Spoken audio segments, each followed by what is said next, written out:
السلام عليك زين الأنبياء السلام عليك السلام عليك السلام عليك زين الأنبياء السلام عليك أتقى الأتقياء السلام عليك زين الأنبياء السلام عليك. Assalamualaikum warahmatullahi wabarakatuh. Wah, semangatnya mulai kendor ini Bu ya. Ngelihat pengantinnya terpesona semua ya. Yuk kita sama-sama mengucapkan salam dengan baik, dengan penuh penghormatan, karena Allah dan Rasulullah sangat senang ketika orang menjawab salamnya. Assalamualaikum warahmatullahi wabarakatuh. Alhamdulillah, alhamdulillahi rabbil alamin. Wassalatu wassalamu ala asrafil anbiya'i wal mursalin sayyidina wa maulana Muhammadin, amma ba'du. Rabbana atina min ladunka rahmatan wa hayyi' lana min amrina rasyada. Al-ayah.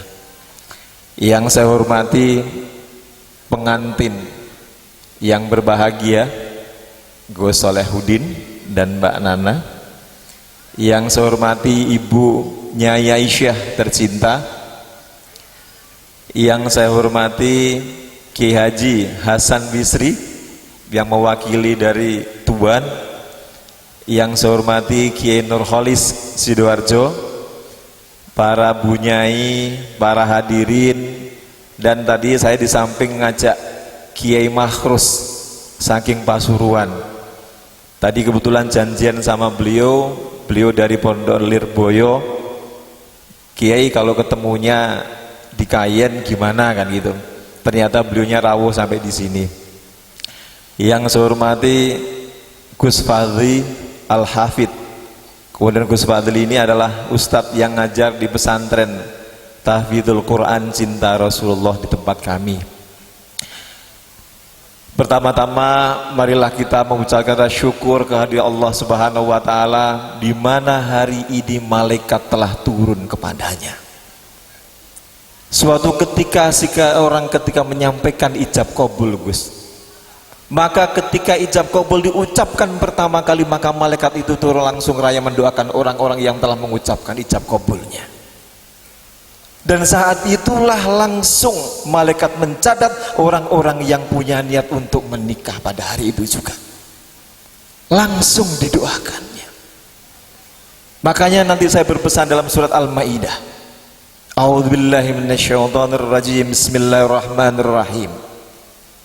Innama yukallimullahu wa rasuluhu walladzina amanu yu'minuna sholata wa yutuna zakata wa hum raki'un. Kenapa ayat ini begitu bunyinya wahum rakin? Ini adalah menunjukkan sujudnya manusia kepada Allah. Di antaranya adalah orang-orang yang melakukan nikah. Pada nikah itu banyak macamnya, Ibu. Nikah itu ketika Rasulullah pernah berjalan, suatu ketika ada orang lewat. Maka Rasulullah bertanya kepada sahabat. Tanyanya begini, wahai sahabatku, di dalam hadis yang diriwayatkan dari Ibnu Najah, ketika orang itu lewat, maka Rasulullah bertanya, wahai sahabatku, apakah orang ini adalah cocok untuknya? Apakah orang ini adalah orang yang sangat baik? Kemudian orang ini sangat berjalan karena mereka adalah orang yang sangat kaya. Makanya Rasulullah menyampaikan, ketika engkau menikah maka nikahilah. Kalau wanita maka pilihlah yang cantik. Kemudian Rasulullah menyampaikan lagi, maka pilihlah orang yang mereka berhartawan. Maka yang ketiga apa? Pilihlah orang dari keturunannya. Tetapi yang jauh lebih penting adalah orang-orang yang penuh keimanan dan cintanya kepada Allah. Apa maksud dalam surat Al-Maidah ini? Surat dalam Al-Maidah 55 ini menjelaskan begitu rinci ketika seseorang nikah, maka mereka punya tanggung jawab dan mereka harus membawanya dalam kehidupan yang lebih bahagia, yaitu kehidupan akhiratnya. Makanya Rasulullah pun menyampaikan ada 4 hal ketika seseorang mau nikah. Sama ketika laki-laki ditanya, maka engkau pemilih yang seperti apa? Maka pilihlah orang yang jauh lebih mencintai Allah. Kenapa harus mencintai Allah? Karena membina rumah tangga, membuat rumah tangga tentunya jauh lebih sulit ketika seseorang menanamkan dirinya untuk cinta kepada Allah. Kalau orang mau membangun rumah tangga, jangankan membangun rumah tangga, ketika seseorang membangun rumah saja, maka diperlukan pilihan-pilihan untuk membuat bangunan rumahnya. Apalagi membangun rumah tangga yang tidak hanya hidup 1 tahun, 2 tahun, 20 tahun, tetapi sampai kehidupan akhirat. Makanya Gus, nanti mohon maaf Gus, saya kalau dulu nikah itu Gus, waktu saya nikah ini punya yang gini, saya kalau mau apa namanya, mau pertandingan untuk menciptakan gol-gol gitu ya. Jadi kalau menciptakan gol, serius banget sih Bu jenengan Bu. Jadi maka mulailah dengan berniat yang baik. Sama kayak dalam surat Al-An'am, ketika Rasulullah ditentang oleh orang-orang kafir, maka Allah menyuruh Rasulullah untuk mengatakan apa? Inna solati wa nusuki wa mahyaya wa mamati wa awalul muslimin. Maka mereka disuruh mengucapkan solatku, ibadahku. Yang dimaksud solat ibadahku di sini ketika Gus Salahuddin mengucapkan nikah, menikahinya Mbak Nana, itu juga merupakan bagian ibadah yang sangat tinggi di depan Allah Subhanahu wa Ta'ala. Karena sangat tingginya inilah sehingga mereka harus mencatatkan ketika orang-orang mengucapkan akad nikah, maka niatkanlah mulai awal, ya Rabbi, aku menikah ini karena aku merindukanmu, karena aku lebih mencintaimu ya Rabbi. Ketika seseorang yang mengatakan ya Rabbi, aku menikahin ini, aku menikahin Dek Nana misalnya karena aku lebih mencintaimu, karena aku lebih merindukanmu, maka orang ini akan mendapatkan catatan rahmat Allah yang sangat banyak. Ketika orang mengatakan ya Rabb, aku melakukan ini karenamu ya Rabbi.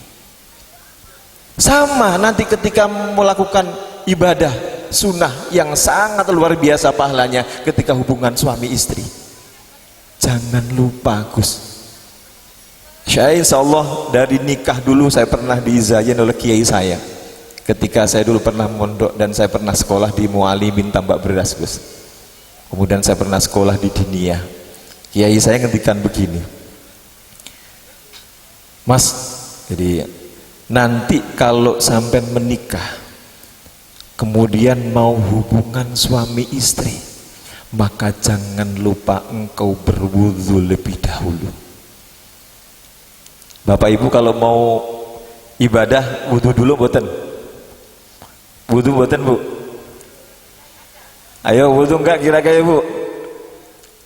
Nah, maka mulailah dengan berwudu lebih dulu. Ketika seseorang yang memulai dengan berwudu, kemudian mereka hubungan suami istri, maka disitulah rahmat Allah turunnya yang jauh lebih banyak. Berwudu lebih dulu Gus, kalau bisa Gus ya. Wudu kemudian ya bersuci lebih dulu lah. Karena apapun juga nanti pertanggungjawaban suami ini tidak hanya di dunia, tapi sampai di akhirat nanti seorang suami tetap dimintai pertanggungjawaban oleh Allah Subhanahu wa Ta'ala.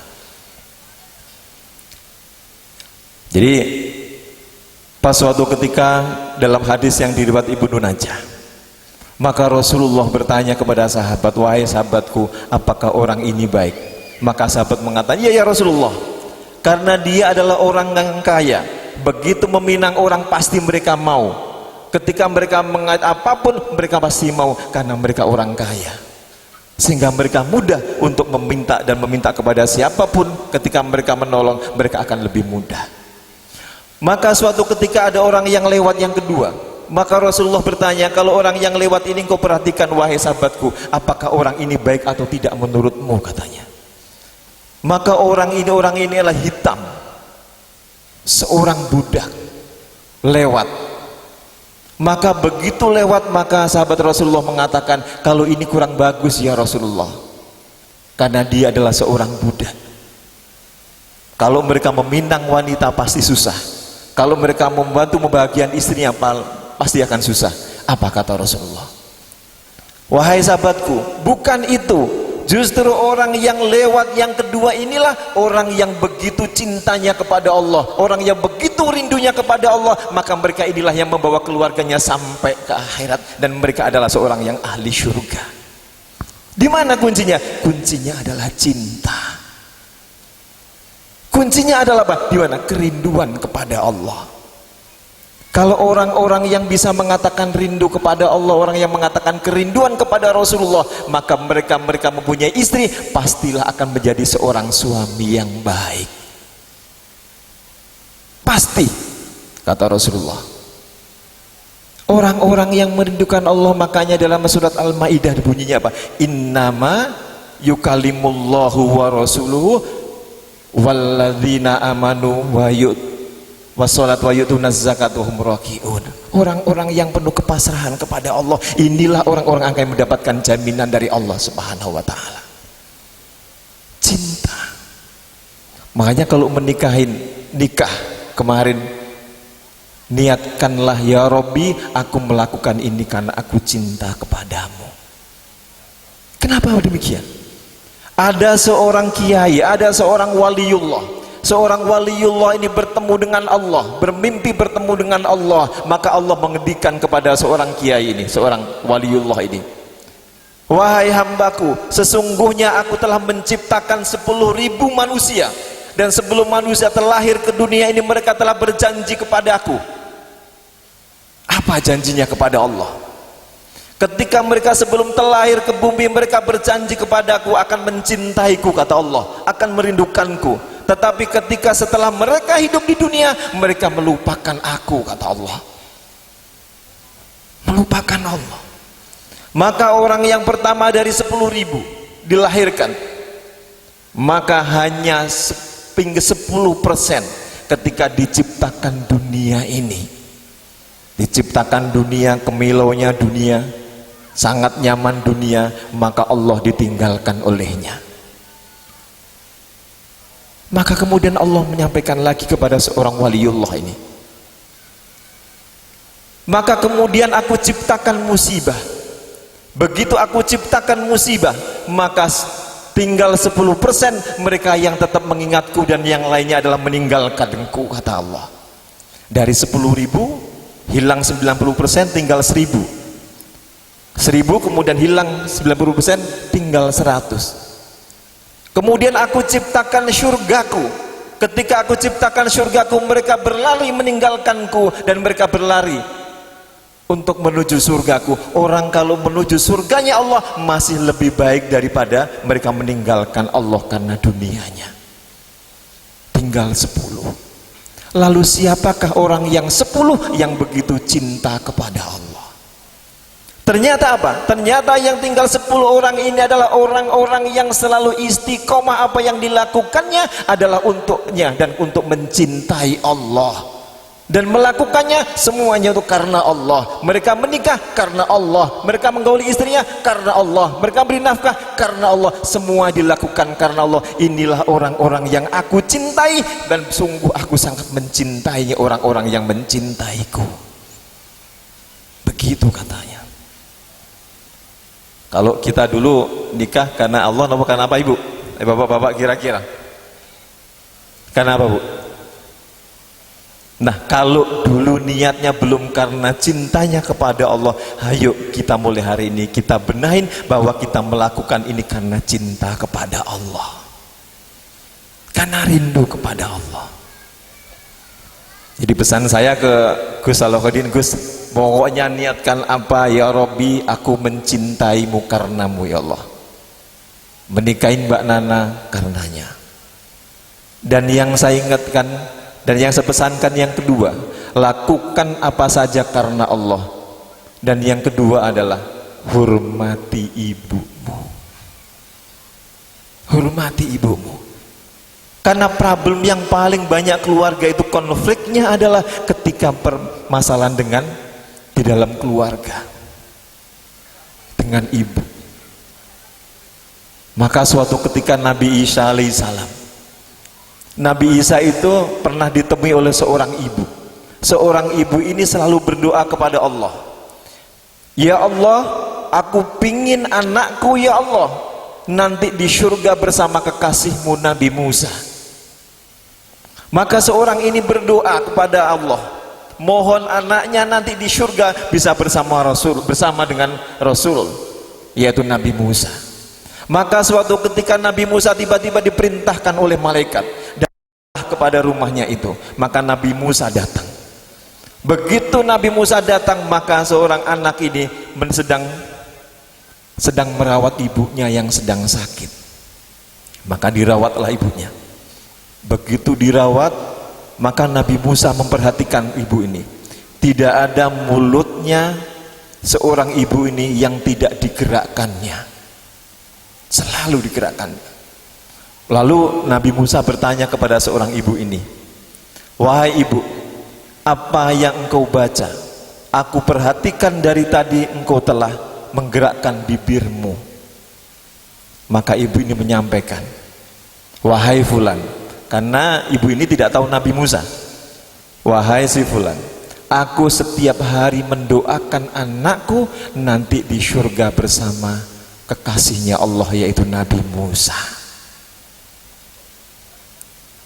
Jadi kalau pintu surga itu paling mudah adalah ketika seorang laki-laki adalah ketika ada ibunya. Maka hormatilah sebaik mungkin orang tua. Maka lalu apa kemudian? Maka langsunglah Nabi Musa bertanya, apa yang engkau ucapkan wahai ibu? Aku selalu mendoakan kepada anakku nanti di surga bisa bersama Nabi Musa. Nabi Musa pun tidak menyampaikan bahwa aku adalah Musa. Kemudian apa? Mau kemudian dimintakan berdoa dan langsung dikasih tahu oleh Allah bahwa nanti engkau di surga ada bersama anaknya si ibu ini. Kenapa? Karena kepatuhan dan cintanya kepada Allah, yaitu merawat seorang ibunya. Jadi kuncinya Gus, pokoknya apapun itu hormati seorang ibu Gus. Nggih Neng, Mbak Nana ya, pokoknya dukung ketika suami itu untuk menghormati ibunya, karena disitulah lahan dan paling mudah jalan untuk menuju surganya Allah Subhanahu wa Ta'ala. Kita jangan sampai seperti Alqamah. Alqamah ini adalah seorang sahabat Rasulullah yang hidup pada zaman Rasulullah. Ini adalah orang yang rajin beribadah, orang yang rajin bersedekah, orang yang rajin membaca Al-Quran. Tetapi kenapa hidupnya begitu sengsara ketika akhir hidupnya? Ternyata apa dalam hadis diriwayatkan? Ternyata Alqamah ini adalah mereka telah memperlakukan istrinya lebih mulia daripada melakukan seorang ibu. Ceritanya dalam hadis disebutkan. Jadi Alqamah ini ketika mau ada makanan, ketika seorang ibunya meminta makanan tersebut, Alqamah mengatakan, wahai ibu, mohon maaf, ini adalah makanan untuk istriku dan istriku harus makan lebih dulu baru engkau wahai ibuku. Kemudian yang kedua, Alqamah ini memberikan baju istrinya yang jauh lebih bagus daripada membelikan ibunya. Maka seorang ibu ini memprotes, ternyata anakku jauh lebih mencintai istrinya daripada aku, katanya. Maka dari situlah Ibu Alqamah langsung meminta kepada Allah, ya Allah, aku nggak ridho atas perilaku anakku. Padahal anaknya adalah orang yang soleh, diriwayatkan, yang soleh, yang sangat baik. Kemudian apa yang terjadi? Maka suatu ketika Alqamah ini sakit. Ketika Alqamah sakit, maka ada yang mengadukan kepada Rasulullah, ya Rasulullah, Alqamah adalah orang yang sangat rajin ibadah, tapi saat ini begitu meninggalkan untuk mengucapkan kalimat La ilaha illallah Muhammad Rasulullah, mereka seolah-olah mulutnya terkunci dan tidak bisa mengucapkan apapun. Maka sahabat Rasulullah Bilal bin Rabah diutus oleh Rasulullah, wahai Bilal, datanglah engkau kepada Alqamah, lihatlah dan ajarilah untuk mengucapkan kalimat tauhid. Maka kemudian Bilal bin Rabah datang kepadanya. Begitu datang ternyata memang tidak bisa mengucapkan. Maka Bilal bin Rabah pulang menemui Rasulullah SAW. Ya Rasulullah, aku telah datang kepadanya dan benar bahwa Alqamah tidak bisa mengucapkan kalimat syahadat. Maka Rasulullah bertanya kepada Bilal, kepada Ibnu Umar juga, apakah ibunya masih ada? Maka dijawab, masih ada. Wahai Bilal, datanglah engkau kepada ibunya Alqamah. Maka datanglah ke sana. Begitu datang, Assalamualaikum wahai ibu, saya diutus oleh Rasulullah menemuimu karena putramu sekarang ini akan meninggal dunia dan sedang nazar. Ada apa dengan putraku? Putramu tidak bisa menyebutkan kalimat tauhid. Maka apa yang datang? Engkau diminta oleh Rasulullah, tapi kalau engkau tidak bisa datang, maka Rasulullah akan datang kemari. Maka datanglah seorang ibu ini kepada Rasulullah SAW. Maka ditanya oleh Rasulullah, wahai ibu, apakah engkau mempunyai putra? Ya Rasulullah, aku mempunyai putra, Alqamah, orang yang sangat soleh, orang yang rajin bersedekah.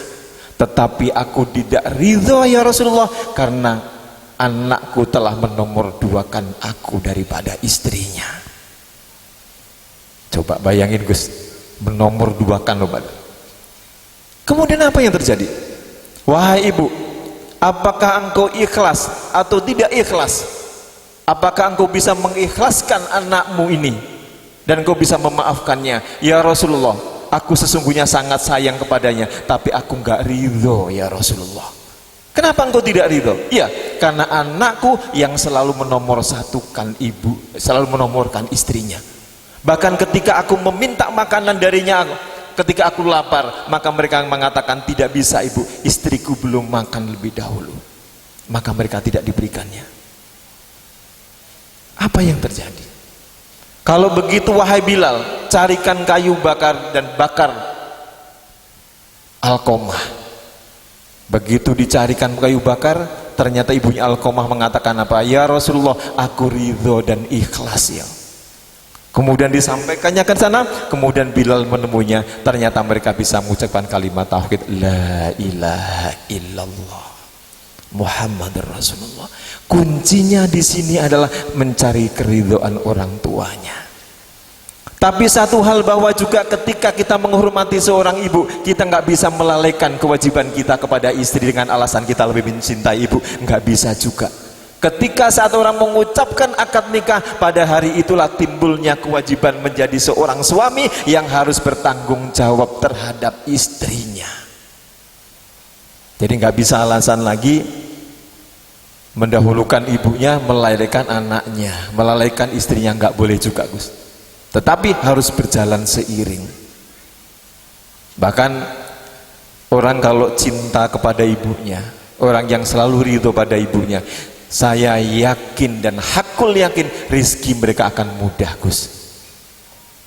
Saya bahkan, mohon maaf ini saya cerita sedikit Bu ya. Jadi saya kebetulan ketika ditinggal oleh ayah saya meninggal Ibu, itu waktu itu saya masih kuliah di Universitas Indonesia, di UI waktu itu. Habis, nah kemudian saya pamit ke bapak, Pak, saya benjing ujian Jadi saya harus balik ke Jakarta. Ibu saya, bapak saya ini kebetulan kalau sakit, begitu saya pulang itu pasti sembuh. Jadi kalau misalkan diinfus, dirawat, begitu saya pulang, infusnya dicabutin dan mengatakan aku sudah sembuh, aku wis waras leh. Maka setelah itu apa? Kemudian saya berangkat kuliah, berangkat sekolah, ujian, maka dibilangin setelah selesai ujian itu oleh kakak saya, Rifai, engkau yang ikhlas ya, bapak telah meninggal tadi pagi. Bapak telah meninggal tadi pagi. Maka kemudian dari situlah saya mulai, ketika sudah besar, saya bercita-cita apa? Ya Allah, berikanlah kesempatan saya untuk bisa membuatkan rumah ibu saya daripada rumah saya. Buatkanlah ya Allah, beri kesempatan aku untuk bisa membuatkan rumah ibu daripada rumah yang saya pakai. Ternyata ketika kita buat niatan yang baik, Gus, ketika kita punya niat yang baik, yang bagus, Gus, itu tidak ada yang gak diberi jalan. Saya misalnya kalau habis bangun masjid, bangun musola misalnya, bangun musola ke-1 selesai, kebetulan masjid atau musola yang saya bangun yang ke-1 sampai insya Allah yang ke-27 itu saya namakan musola atau masjid mazkur, karena ayah saya namanya mazkur. Maka saya kasihkan nama itu. Setiap selesai saya membangun musola atau masjid, saya tanya ke ibu saya, ibu, jenengan nyuwun nopo? Saya bangun musola atau masjid sudah selesai. Maka ibu langsung mengatakan, le, aku gak njaluk opo-opo, tapi bangunlah musola lagi, bangun masjid lagi. Maka begitu juga ketika yang kedua, yang keempat, sampai yang berikutnya, saya selalu bertanya ke ibu saya, Bu, jenengan nyuwun nopo? Saya sudah selesai bangun yang ke-27. Ibu langsung mengatakan, aku nggak njaluk opo-opo le, gawe musola. Dan selalu itu. Maka ketika pada tahun 2017 awal, ibu saya dipundhut oleh Allah sebagai bentuk rasa cinta kula kepada Allah, sebagai bakti kami kepada Allah, dan sebagai penghormatan kepada ibu saya, maka musola masjid yang ke-27, 28 Gus, sampai ya sekarang saya namakan dengan kedua orang tua saya, namanya Masjid Mazkur Al-Aminah. Kenapa demikian? Ini adalah sebagai bentuk bukti bahwa kita mencintai Allah, kita merindukan Allah. Orang-orang yang selalu mengutamakan Allah, orang-orang yang selalu mengutamakan kekasihnya Allah, dan orang-orang yang selalu menghormati ibunya, pasti Allah akan memberikan jalan keluarnya, Gus. Jadi jangan khawatirkan itu, Gus. Jadi hormatilah ibu dengan sebaik mungkin, sebaik mungkin hormatilah, karena disitulah keletak kita mudahnya untuk masuk surganya Allah Subhanahu Wa Taala. Kemudian yang 55 di 56 kemudian dilanjutkan.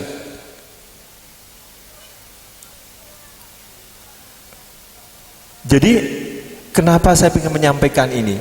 Bahwa saat ini problemnya rumah tangga adalah ketika ada seorang ibunya di rumahnya, maka mereka menjadi sebuah gangguan. Jangan. Tapi jadikanlah keluarga itu ketika ada ibunya untuk mencari keridhaan Allah yang jauh lebih mudah. Yeah. Ini yang harus kita ini kan. Makanya penghormatan kepada seorang ibu harus dilakukan. Tapi satu hal, Gus, jangan pernah melalaikan kewajiban suami terhadap istri. Saya kalau malam-malam, Gus, ngapunten Gus, ini saya bercerita sedikit ini biar sama-sama memberi motivasi. Saya kalau malam juga sami, Gus. Saya kalau bangunkan istri, saya sampai hari ini kalau saya manggil istri saya itu sama kayak masih pacaran, Gus. Kalau waktu pacaran saya manggil istri saya tuh sayang, tapi ketika saya sudah menikah maka saya panggil istri saya menjadi iya istriku sayang. Orang yang ketika dipanggil nama yang terbaik, istri mau marah itu nggak jadi, Gus, pasti akan ngerem, Gus. Makanya ketika panggilan-panggilan bagus disematkan kepada seseorang itu, insya Allah akan menjadi lebih baik, Gus.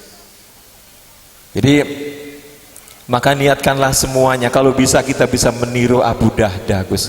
Abu Darda itu hartanya semuanya dipakai untuk mencintai Allah, dipakai untuk lebih mencintai Allah, dipakai untuk mencintai Rasulullah, dan untuk keluarganya, untuk sampai mereka ke surganya Allah Subhanahu wa ta'ala. Mungkin kan ini suasana nikahan, jadi mungkin itu aja Gus yang bisa saya sampaikan. Ya, selamat, semoga menjadi pernikahan yang mawaddah dan rahmah. Kenapa kita meminta warahmah? Karena dengan rahmat Allah ini kekurangan itu bisa menjadi lebih indah. Banyak kekurangan, gak ada manusia itu yang gak ada kekurangannya, pasti banyak kekurangannya. Dengan adanya warahmah ini, maka orang akan menjadi dan menutupi kekurangan-kekurangan ini, sehingga menjadi kesempurnaan dalam hidup kita. Supaya apa? Supaya kita kembali dengan husnul khotimah. Terima kasih, mohon maaf Bapak Ibu sekalian, hanya itu yang kami bisa sampaikan. Sekali lagi saya ucapkan selamat menempuh hidup baru, dan semoga kita kelak dipertemukan Allah di surganya Allah kelak nanti. Terima kasih, wabillahi taufiq wa hidayah, wassalamualaikum warahmatullahi wabarakatuh.